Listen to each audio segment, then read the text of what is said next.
beautiful new wife, Mrs. Becky Dixon. It's going to take some getting used to.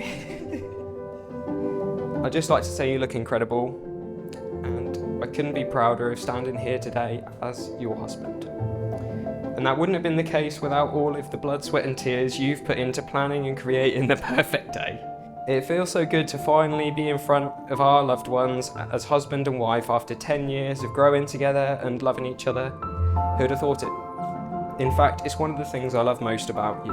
Whether it's you getting me a chocolate bar when you stop off for petrol, or organising the things for me that I am so hopeless at organising, or your constant overthinking and taking on the stresses of life so that others don't have to. Your selflessness and empathy never cease to amaze me. As we move on from a pretty hectic year of moving house and wedding planning, I can't wait for the next chapter in our lives.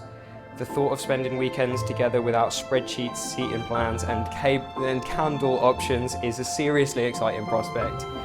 Although it will probably just be replaced with trips to homeware shops and attempting DIY, attempting being the optimal word. I know the last few years have been stressful and testing at times, but the way you've taken everything in your stride is something that amazes me, and I can't thank you enough for the sacrifices you make to improve our life together.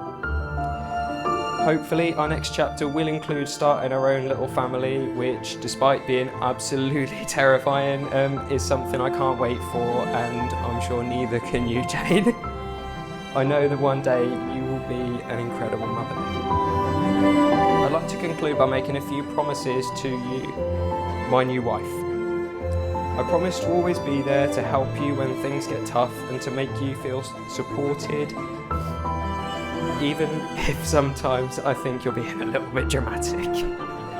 I promise to always give my all to make you feel safe and secure, and I'll always hold your hand a little bit tighter through the rougher patches. I promise to always cook your favourite meals to cheer you up, even if I make a mess and I don't always tidy the kitchen afterwards. Finally, I promise to respect you, appreciate you, and most of all to love you for as long as you'll put up with me.